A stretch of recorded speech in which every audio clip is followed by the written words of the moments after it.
cementerio. Un estado que domina con el miedo.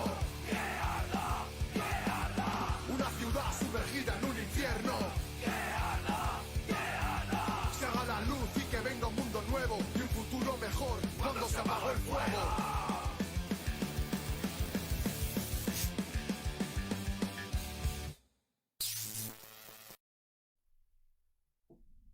El resultado del plebiscito en Chile deja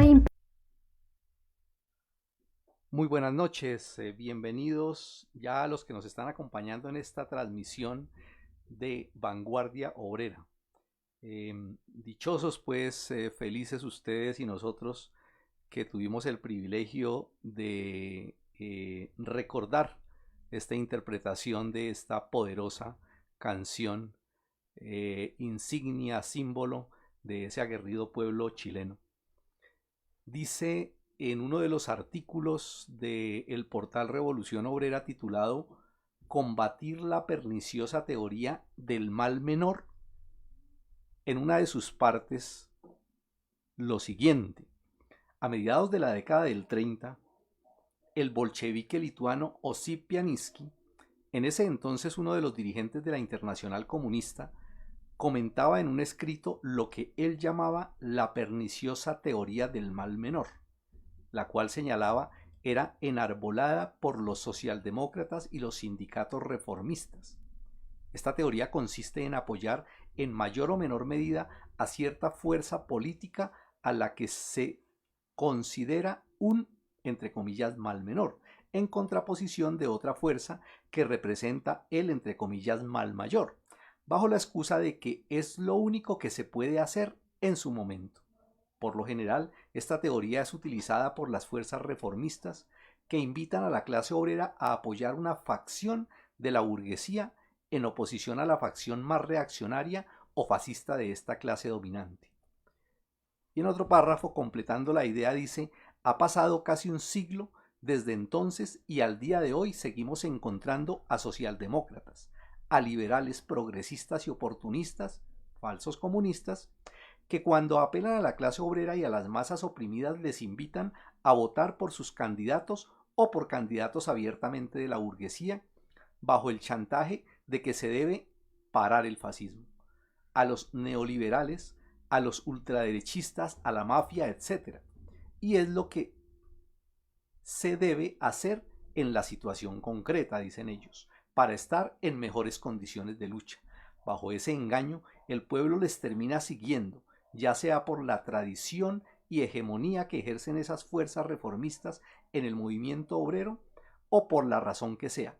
Lo lamentable de esa táctica inteligente, entre comillas, es que cuando el mal menor triunfa ante el mal mayor, ni este último es derrotado, ni el pueblo trabajador se encuentra en mejores condiciones como le habían prometido.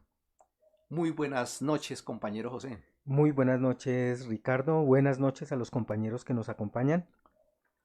Bueno, hoy vamos a tratar un tema muy importante a propósito de los recientes acontecimientos en el país suramericano y vecino nuestro, por allá en la parte pues del sur del continente. Lecciones del plebiscito en Chile. Bienvenidos a esta nueva emisión. El resultado del plebiscito en Chile deja importantes lecciones para los pueblos latinoamericanos. ¿Es el camino de la reforma constitucional la solución a las apremiantes necesidades de los pueblos? Responderemos a esta y otras preguntas que tengan. No olviden compartir el link. Bienvenidos a Vanguardia Obrera.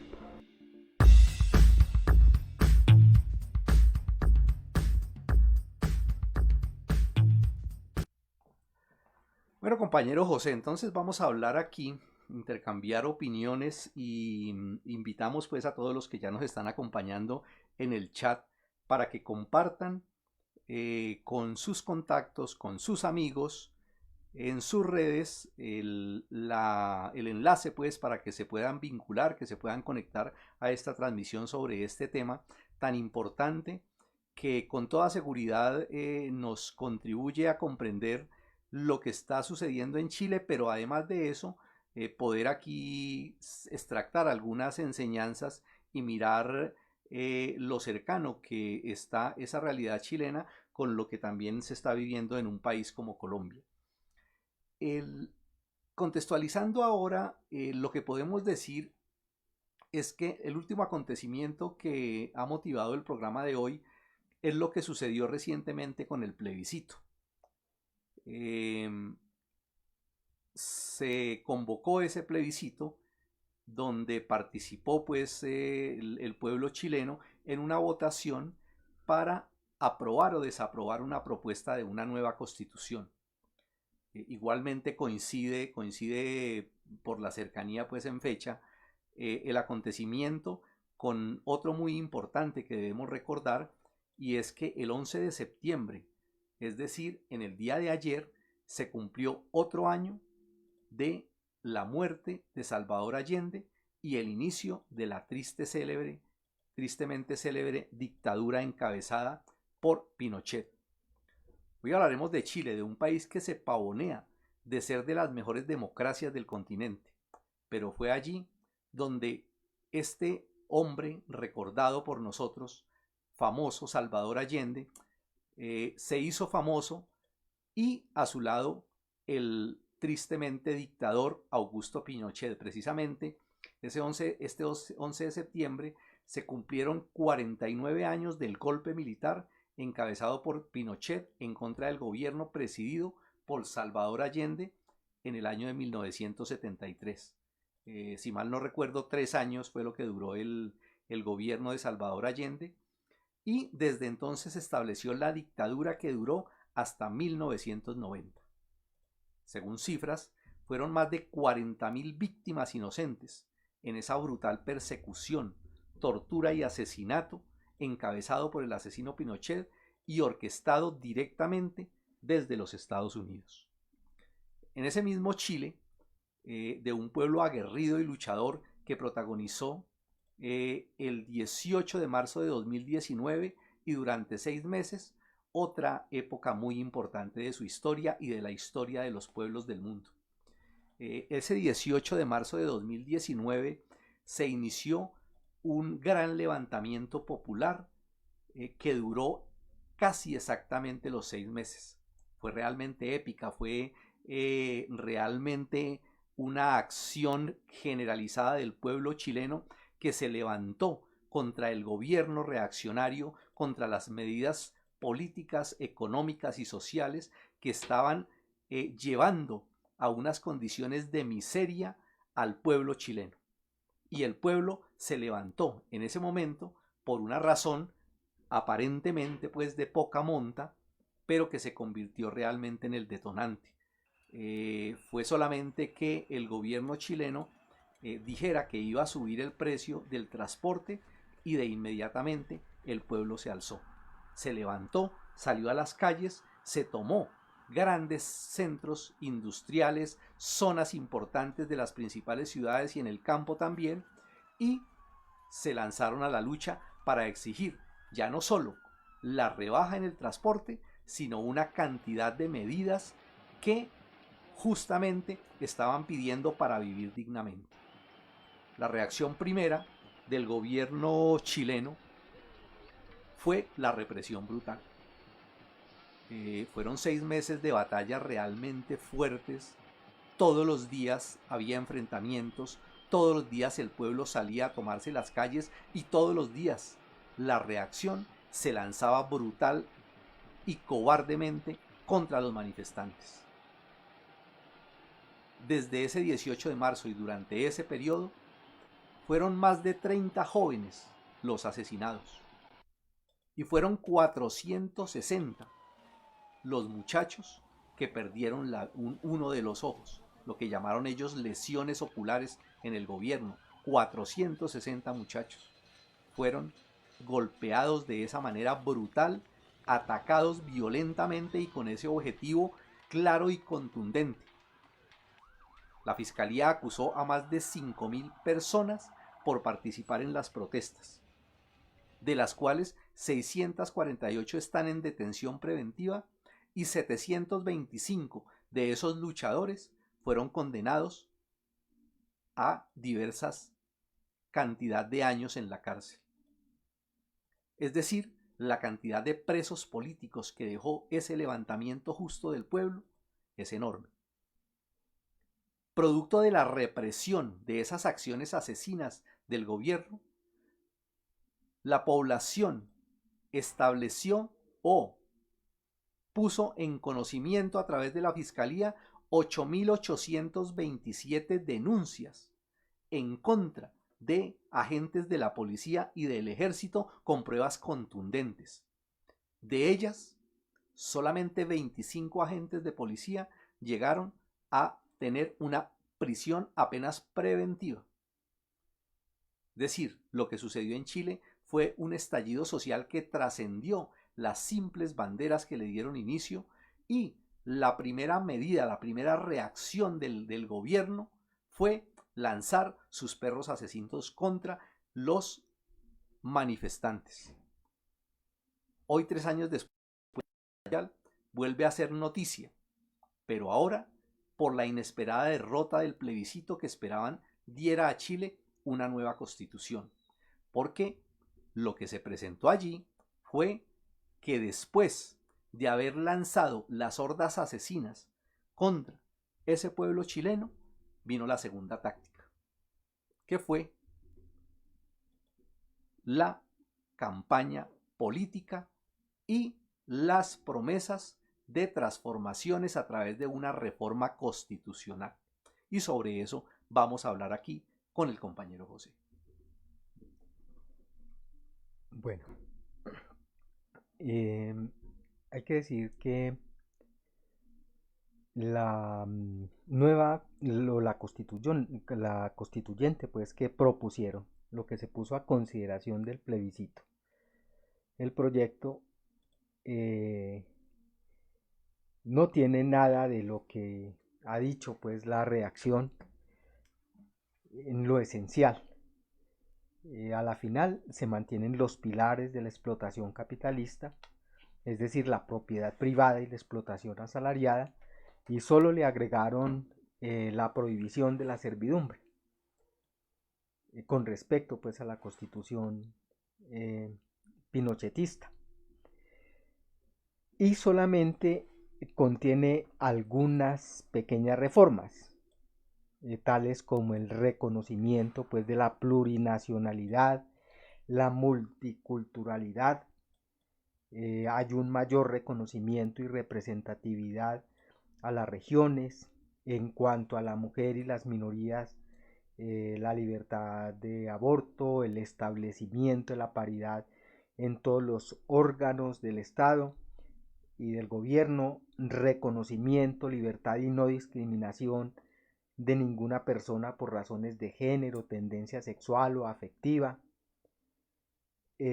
mayor representatividad y restitución de tierras a los pueblos indígenas, derecho de asociación y huelga, sin restricciones, y tiene de especial otro asunto ahí de los derechos de la naturaleza.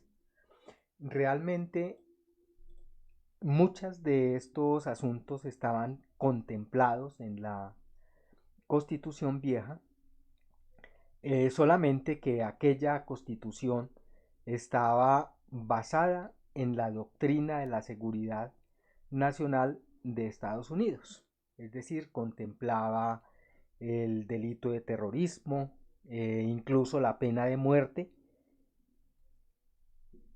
y otro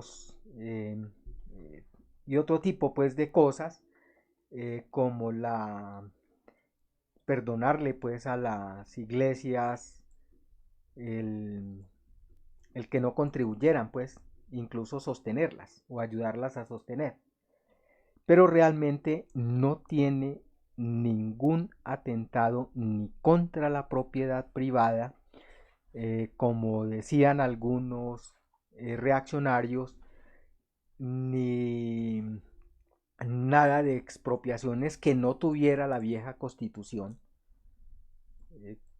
que las contemplaba también, como todas las constituciones, cuando van en bien de lo que llaman la nación y lo público, el Estado tiene derecho pues a intervenir, a expropiar y a reconocer.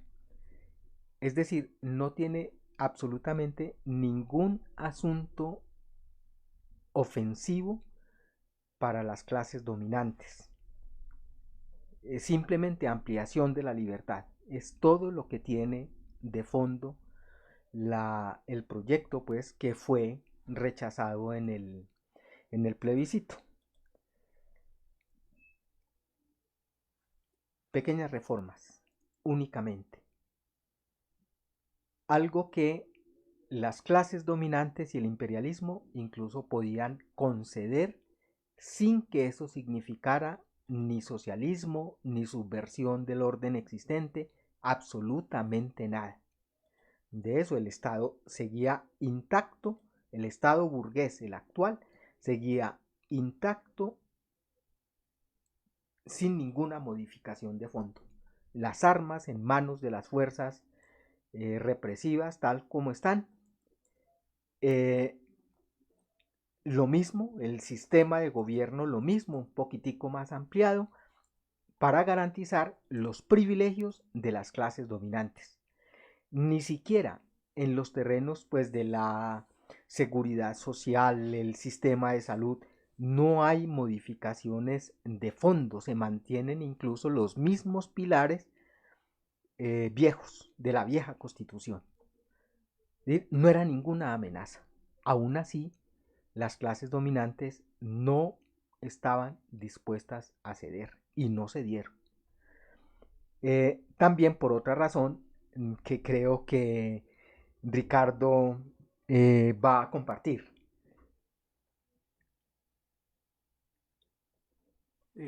Sí, yo pienso que hay un primer elemento que plantea José que me parece que es bien importante y tiene que ver con las diferencias. Es decir, queda evidente pues que no había una gran diferencia, algo novedoso, algo que pudiera decir que representaba un cambio profundo de importancia en el planteamiento pues de la nueva propuesta frente a la Constitución que ya venía. Ese es el primer elemento que hay que tener en cuenta y por ende eso contribuye a la razón principal del por qué ganó el no a aprobar ese plebiscito, pues. Y en ese sentido hay que entender que si nosotros recordamos, pues, que el triunfo del presidente Boric se dio montado realmente sobre los grandes levantamientos del 2019 y del 2020, a partir de ahí fue que se generó toda esa posibilidad de que un hombre incluso salido de las mismas protestas, porque recordemos que Boric fue uno de los que participaron como activista importante en las luchas, incluso participando pues de la primera línea en algunas acciones, se catapultó. Los medios de comunicación lo llevaron pues y lo pusieron como una alternativa para llegar a la presidencia. Y adicional a eso, pues toda la campaña que tuvo pues este señor se levantó precisamente sobre la promesa de darle respuesta desde las instituciones, desde el gobierno, a todas las peticiones, a todas las exigencias, a toda esa plataforma de lucha que levantó el pueblo chileno, ¿sí? Que tiene que ver precisamente con lo que hablábamos ahora, es decir, después de haber utilizado la reacción más brutal y asesina de las fuerzas militares para pretender parar el levantamiento popular, vino la otra táctica. Es decir, después del garrote viene la zanahoria. Y fue precisamente eso lo que se presentó y catapultó y llevó pues al triunfo de las elecciones del presidente Boric, algo parecido si nos damos cuenta de lo sucedido también en Colombia. en ese orden de ideas, entonces, primera característica, es decir, toda una cantidad de esfuerzos, toda una cantidad de dinero, toda una cantidad de propaganda para juntar para nombrar primero que todo a 155 personas que se sentarían a redactar una nueva constitución. Es decir, las expectativas eran grandes para salir a proponer una supuesta nueva constitución que al final de cuentas era más de lo mismo. Esa es la primera consideración que hay que tener en eso. El otro aspecto que tiene que ver con esto es que esa constitución que se estaba proponiendo realmente se puso a consideración como la constitución propuesta por el nuevo gobierno, es decir, por esa línea encabezada por el presidente Boric y toda esa posición reformista y socialdemócrata que se lanzó a la presidencia y que ganó la presidencia a punta de promesas. Esa es la segunda consideración. Y adicional a eso, la otra característica importante es que ya lleva 6 meses de haberse posesionado como presidente y todo lo que ha mostrado durante este periodo es contrario absolutamente a las expectativas de la población y por ende el pueblo se siente traicionado en su buena fe y siente que es un gobierno que no lo representa. Incluso eso es una circunstancia que es conocida y que todos los medios de comunicación y toda la gente pues reconoce del bajón de la popularidad, del bajón del reconocimiento que tiene la población de que ya no es ese presidente y ese gobierno que en el que el pueblo confió. Y por ende, la gente salió a las calles cuando los convocaron a la lucha, salieron a luchar y ahorita, cuando los llamaron a votar, realmente lo que votaron fue no contra la letra de una constitución, realmente lo que votaron fue contra el gobierno del presidente Boric. Es decir, es una respuesta en gran medida inconsciente puede ser, pero es una respuesta espontánea efectivamente frente a un gobierno que no le ha dado salidas y que ha traicionado los intereses por los cuales fueron llevados allá a conquistar esas elecciones. La misma constitución, además de eso, la misma propuesta de esa constitución es una manera de mostrar la verdadera posición del reformismo. Es decir, el reformismo no se atreve, el reformismo no está en posibilidades, no es capaz de enfrentar las políticas de la burguesía que están en contra de los trabajadores. Es decir, su posición es abiertamente arrodillada a todos los designios y a todas las políticas de la derecha y que todos sabemos eso viene pues de los planes imperialistas y todo esto. Es decir, ellos no se atrevieron realmente ni siquiera a plantear desde el punto de vista de la nueva constitución algo diferente.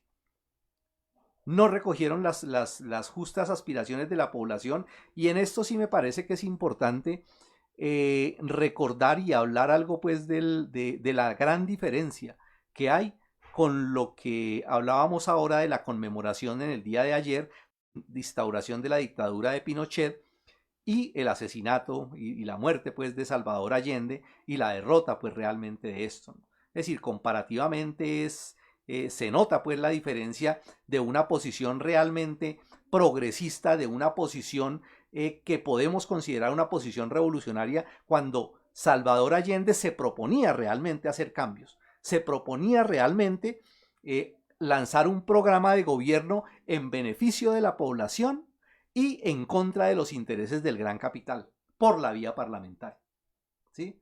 Distinto a lo que se está presentando ahora y que sí pone en evidencia efectivamente por lo menos 2 aspectos creo que hay que destacar en eso, de esa experiencia del año 73 y es esa idea ilusa, esa idea falsa, esa idea de que es posible a través del Parlamento, de la modificación del Parlamento y del gobierno dar realmente transformaciones de fondo a las condiciones de una sociedad. Eso es falso, es decir, el Estado es un aparato al servicio de las clases dominantes, esté quien esté. Ahí es secundario completamente si el que está en la presidencia, si el Congreso está mayoritariamente compuesto por gente progresista, eso es completamente secundario. Es decir, el Estado es un aparato al servicio de las clases dominantes y quienes se ponen al servicio y se prestan para gobernar, lo tiene que hacer en favor de ellos. Si no, se presenta lo que sucedió en Chile en el 73, golpe militar. ¿Sí? Es decir, por la vía pacífica no es posible las transformaciones que necesita la población. El Estado es un aparato de clase. Y claro, comparativamente con lo que se presentó ahora, el pueblo sí apoyaba realmente a Salvador Allende en ese momento y con seguridad que estaban dispuestos a dar la vida por ese gobierno. La vía pacífica no es posible. Es decir, quien tiene las armas tiene el poder. Y el pueblo jamás tuvo las armas durante el gobierno de Salvador Allende. Esa es la triste realidad y eso es una de las enseñanzas que hay que sacar. Lo que vemos ahora es una caricatura realmente burda de lo que es un gobierno realmente popular y no tiene absolutamente nada que ver con eso. ¿Sí? Respecto a las explicaciones y al motivo por qué se perdió en ese plebiscito, claro, hay otras razones, hay algunos que adjudican a otros aspectos de orden puramente secundario el que se hubiera perdido en el plebiscito, como por ejemplo decir que perdieron porque iniciaron demasiado tarde la campaña en favor del sí, mientras que los que estaban en favor del no iniciaron con más tiempo y que además de eso dicen que la derecha usó todo tipo de artimañas en esas campañas para desinformar o para tergiversar y confundir a la población sobre lo que se estaba votando. O incluso algunos sectores de izquierda que se atreven a decir que lo que pasa es que las condiciones cambiaron en este plebiscito con relación al anterior porque el nuevo ya se dio sin las condiciones de la pandemia. Es decir, se atreven pues a decir que lo que pasa es que ahorita, ya sin la pandemia, toda la gente proclive y que apoya a la derecha en Chile salió a las calles, salió a votar y ganó masivamente en contra de la aprobación de ese plebiscito. Incluso algunos pues sectores que se dicen de izquierda se atrevieron a decir que por ejemplo una población que es la población mayor estaba guardada por el contagio de la COVID y que ya ahorita en condiciones en que pasó la pandemia, entonces salieron a las calles también a votar. Es una idea completamente falsa y por demás reaccionaria, ¿no? De adjudicarle entonces y regalarle cerca de 8 millones de personas del pueblo chileno a las ideas de la derecha. Eso es completamente falso. Realmente lo que salió derrotado en este plebiscito reciente fue el reformismo.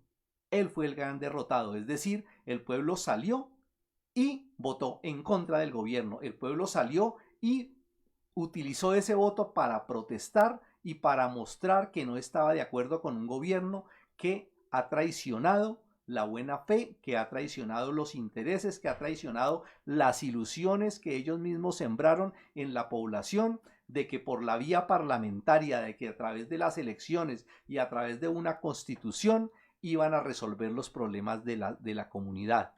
Eso es falso. Al final de cuentas, las diferencias de letra, de que diga una cosa, de tenga un artículo o tenga este otro en una nueva constitución, eso no es lo que importa. Eso es completamente secundario, ¿sí? Con toda seguridad que si en estos 6 meses el gobierno de Boric hubiera tomado medidas, hubiera trazado políticas, hubiera hecho realmente cambios y hubiera demostrado que estaba dispuesto a jugársela por los intereses de la población, con toda seguridad la gente lo hubiera apoyado. El tema de la letra de la Constitución es completamente secundario. El pueblo se ha manifestado y lo más seguro es que de aquí para adelante siga en el camino que tiene que seguir y que es la única posibilidad que tiene realmente para conquistar sus reivindicaciones.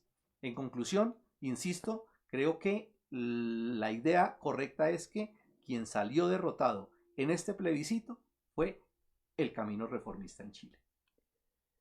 Indudablemente,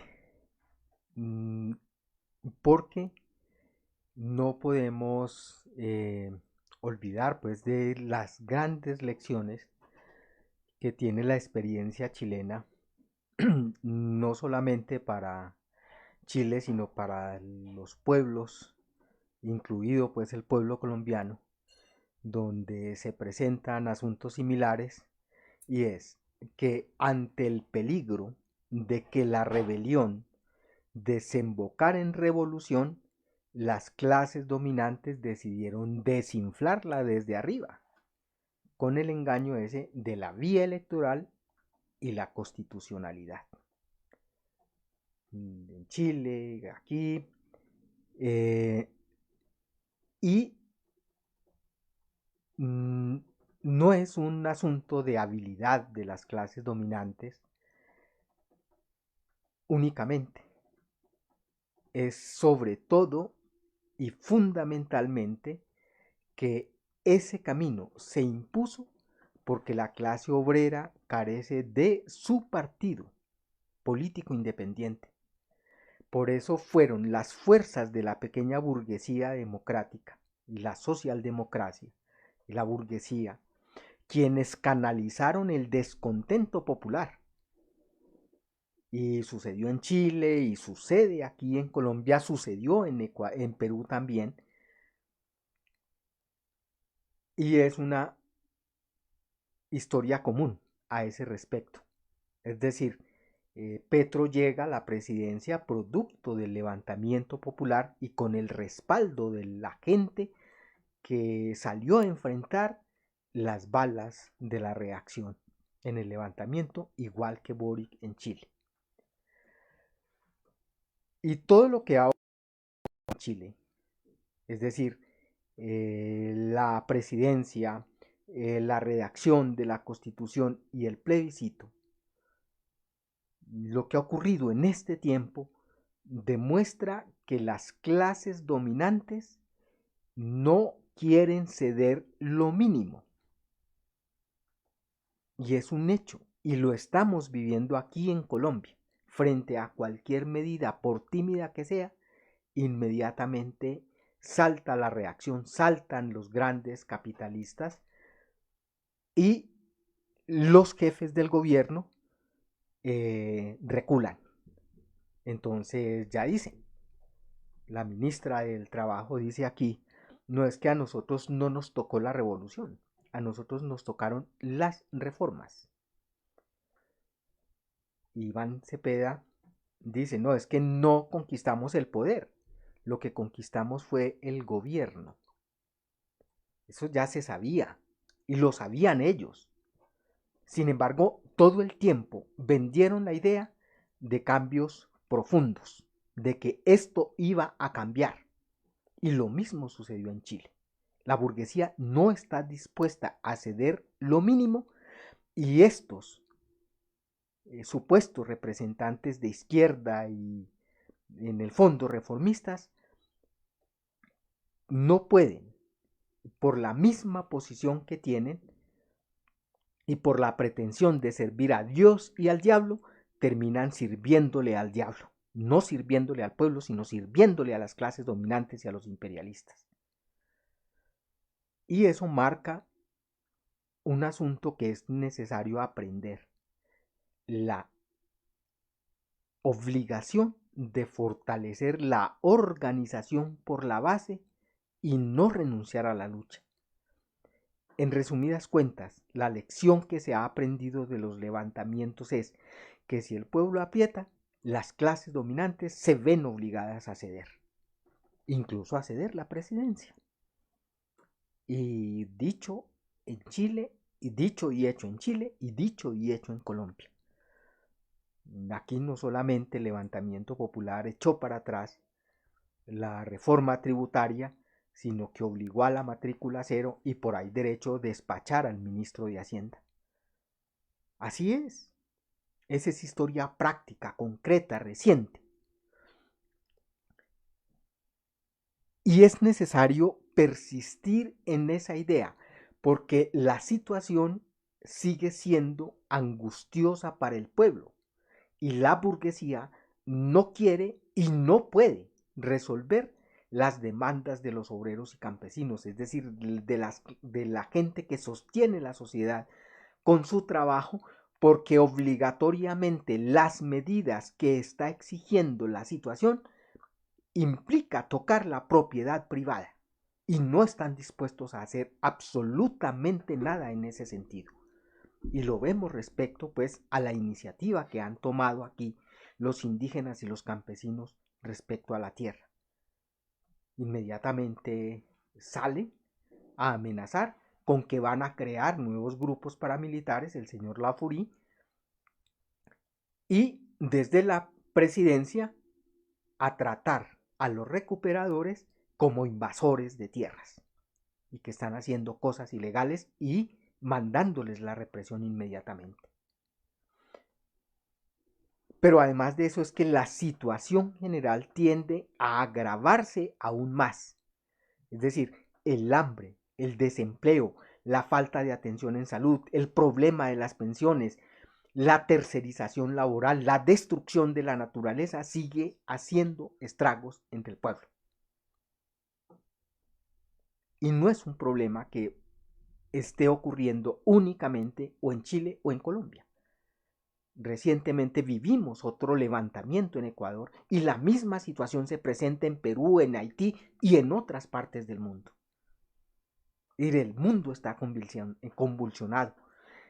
Es un ambiente general de zozobra y por tanto de aguda lucha de clases que van acompañados de preparativos y de amenazas de guerra imperialista y por consiguiente de una inestabilidad general que ocasiona a su vez crisis políticas, es decir, de que la burguesía, de que el pueblo en general no quiere y no está dispuesto a seguir viviendo como antes, y ocasiona a su vez que por arriba también la burguesía se vea en aprietos para seguir dominando como antes.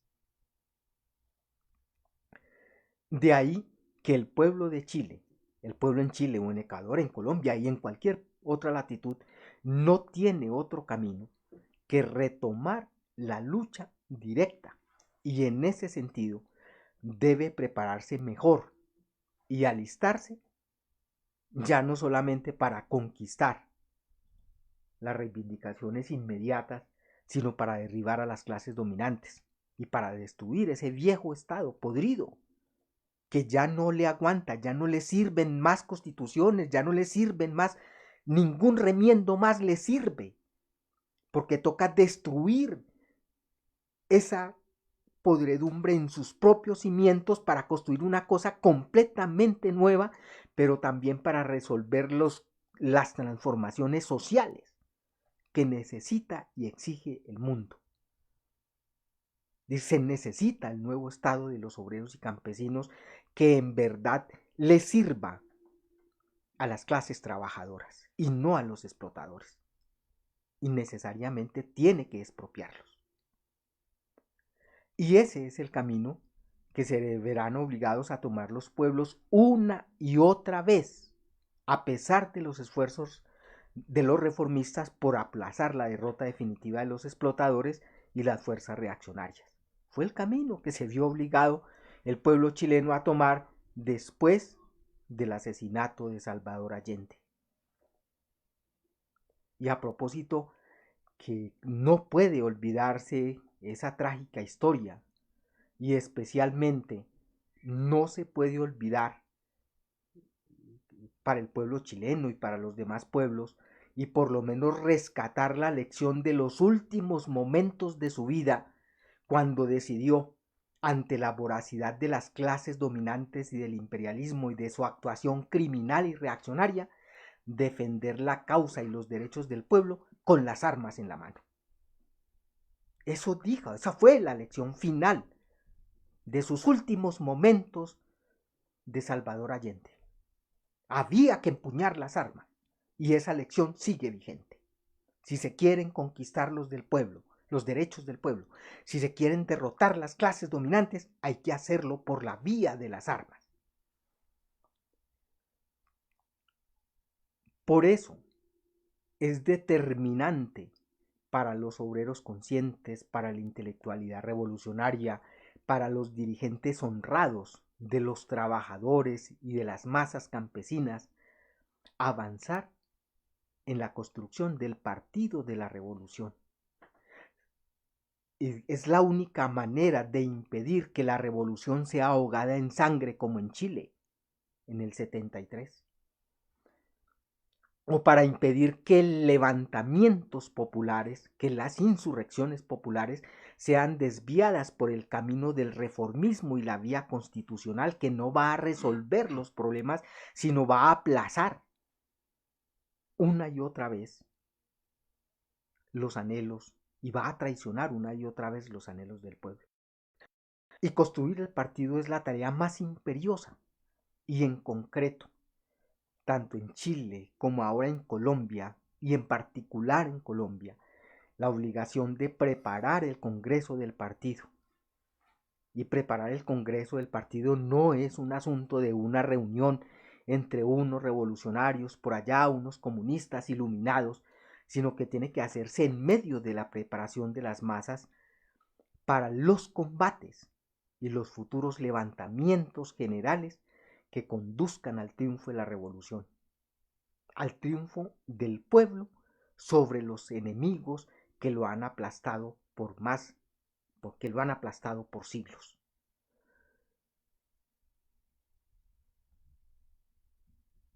Y es así. No puede esperarse otra cosa. Lo que estamos viviendo ahorita en Colombia incluso, frente a, por un lado, el gobierno no ha hecho mayor cosa, presentar proyectos y hablar paja. Mientras tanto, en los hechos, represión para los movimientos populares y especialmente para los indígenas y los campesinos, y sigue el asesinato sistemático de los dirigentes, las amenazas y el asesinato sistemático de los dirigentes obreros y populares. Y eso hay que pararlo, eso hay que frenarlo, y solamente la organización de las masas puede frenar a la reacción. No, el pueblo no puede esperar soluciones de arriba. Le toca a las masas tomar la iniciativa y esa es la obligación de los comunistas y de los revolucionarios. Organizar a las masas para proseguir la lucha de mejor forma, con más conciencia, con mayor organización. Y podría resumir, compañeros, en que toda la labor de ahoritica consiste en organizarse, en organizar a las masas para lo que se viene, en organizar a las masas para enfrentar lo que se está viviendo y lo que se viene, y a los revolucionarios, a los comunistas, a los obreros avanzados, a organizar el partido de la clase obrera, a organizar el partido comunista, a organizar el partido de la revolución, porque sin él no hay garantía de triunfo a pesar de la lucha.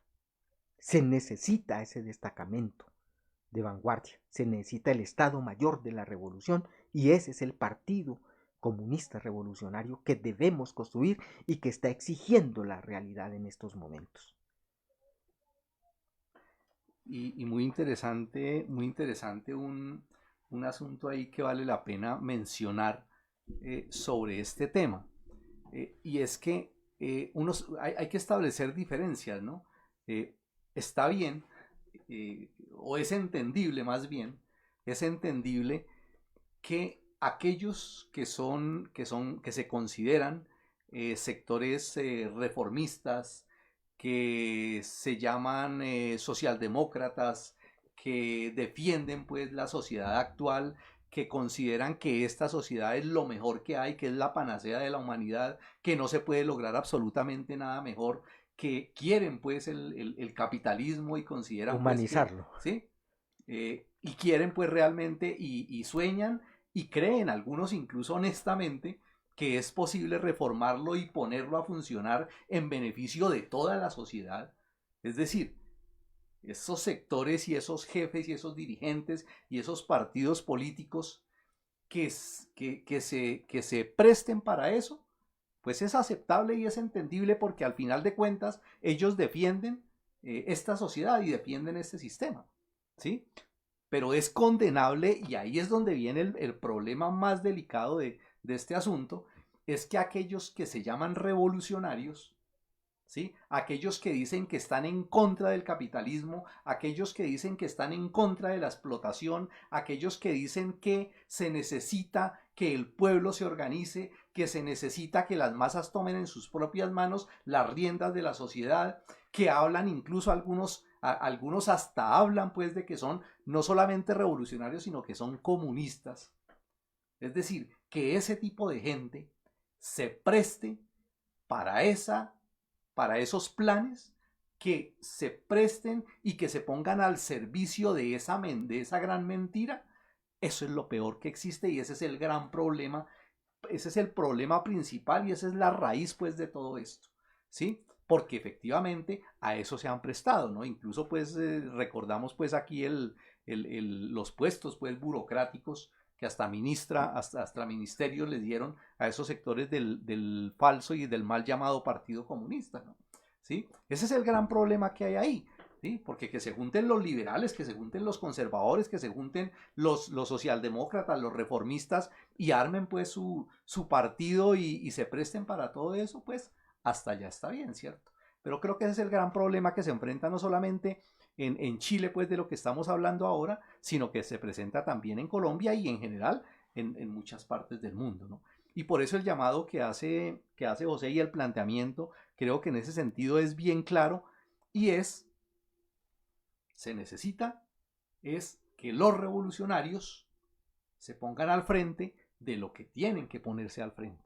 Es decir, que asuman ese papel de dirigentes no para servir a ese trapicheo parlamentario, no para mover a la gente para que apoyen a X o Y candidato a la presidencia, sino para que organicen al pueblo desde la base y con la movilización, con el paro, con la lucha directa, obliguen a cualquier gobierno. Ahí el problema es completamente secundario de si el que está en la presidencia es de izquierda, derecha o de centro, si es conservador, liberal, amarillo, rosadito, lo que sea, eso importa un carajo.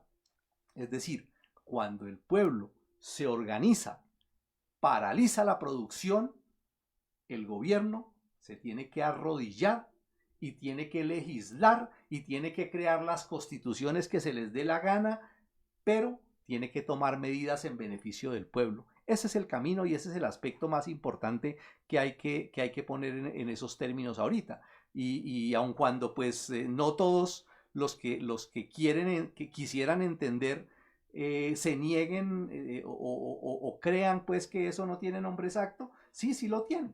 Eso se llama ser revolucionario, eso se llama ser comunista. Y el comunismo y la lucha por el socialismo y la lucha por la transformación de la sociedad actual es lo más avanzado que ha dado esto. La humanidad, eso es lo más avanzado. Entonces yo creo que por ese lado es que hay que comprender eso. Y además de eso, pues, la gracia pues de lo que nosotros estamos analizando aquí tiene que ver con esa interpretación de los hechos reales y objetivos que se están presentando y que van a continuar. Es decir, lo que se viene de aquí para adelante, con toda seguridad, es un nuevo levantamiento popular en Chile. Es decir, el pueblo ya tiene experiencia, el pueblo sabe que así es que conquista y se va a levantar nuevamente. Y ya lo empieza a hacer. Esos son hechos contundentes y con toda seguridad no se necesita ser un mago ni un prestidigitador, sino ser una persona que analiza pues las leyes de la sociedad y el comportamiento para darse cuenta y para entender claramente que en Colombia es el mismo cuento. Es decir, el gobierno supuestamente de izquierda que encabeza el pacto histórico ya está demostrando que todas esas promesas que hizo en campaña o no las quiere o simplemente no las puede cumplir, porque no se puede hacer de esa manera. Es el pueblo en las calles el que va a salir nuevamente y el que va a conquistar con su lucha directa esas banderas, esa plataforma de lucha.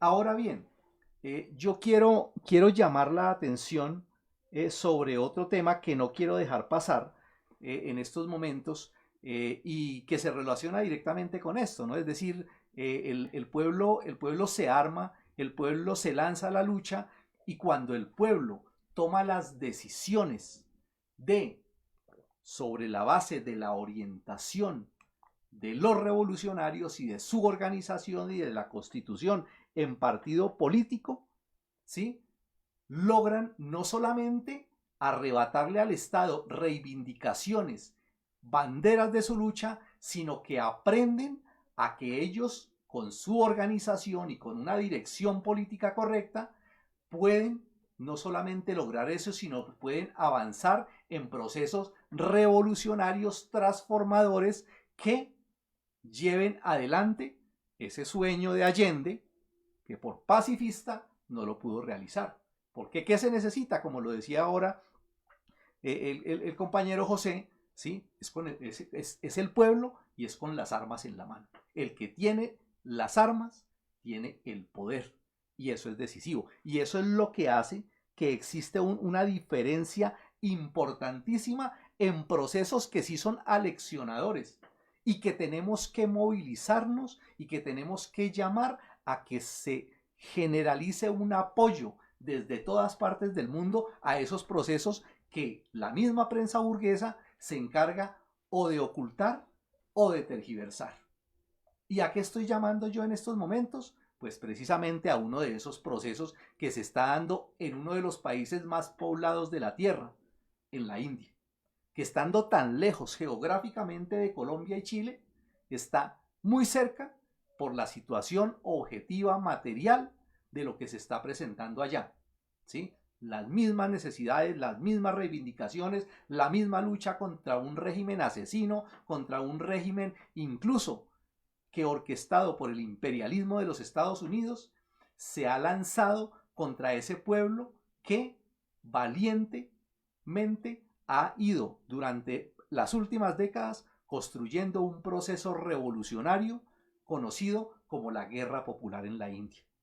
Ese proceso es en estos momentos la cúspide más alta que hay en la lucha de los pueblos del mundo contra el capitalismo, contra ese cáncer, contra ese muerto deambulante que todavía existe en el mundo, que es el sistema capitalista, que es la causa más profunda de todos los males de la humanidad. Allá en la India se está desarrollando ese proceso y está en unas condiciones realmente decisivas lo que se está presentando en estos momentos. Y han llamado quienes están dirigiendo ese proceso revolucionario allá, que han ido construyendo zonas de poder armado del pueblo, donde el pueblo mismo está ejerciendo su propio gobierno, han ido rescatando de las garras del Estado asesino indio grandes extensiones de tierra y avanzando en un proceso revolucionario que busca retomar ese camino de la revolución proletaria, de construir una sociedad donde sean los obreros y campesinos los que lo gobiernen todo, los que lo dirijan todo. Y se está necesitando en estos momentos una labor a nivel internacional, es decir, es decisivo, es importantísimo todo el respaldo, el apoyo, la movilización que se construya a nivel internacional. Y por eso estamos llamando y estamos haciendo eco de unos países del mundo. Compañeros revolucionarios han encabezado ese llamado y están convocando para constituir el Comité Colombia de Apoyo a la Guerra Popular en la India el próximo martes 13 de septiembre, es decir, Mañana a las 7 de la noche hay una reunión en una plataforma virtual para darle vida a ese comité, a esa sección Colombia de ese Comité Internacional de Apoyo a la Guerra Popular en la India. Y por eso nos hacemos eco de esa convocatoria, los invitamos a que se pongan en contacto con los organizadores de este comité para que coordinen la participación mañana en esa actividad de suma importancia. Lo pueden encontrar en las redes y además de eso hay un correo al que pueden escribir para establecer el contacto. El correo es contacto@revolucionobrera.com.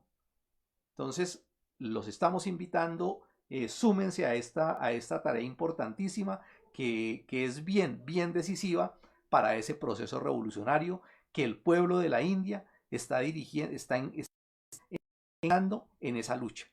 Es un pueblo aguerrido, es un pueblo que está dando la vida por construir una nueva sociedad que supere todas las excrescencias y toda esta podredumbre y toda esta miseria para los pueblos que es este moribundo sistema capitalista.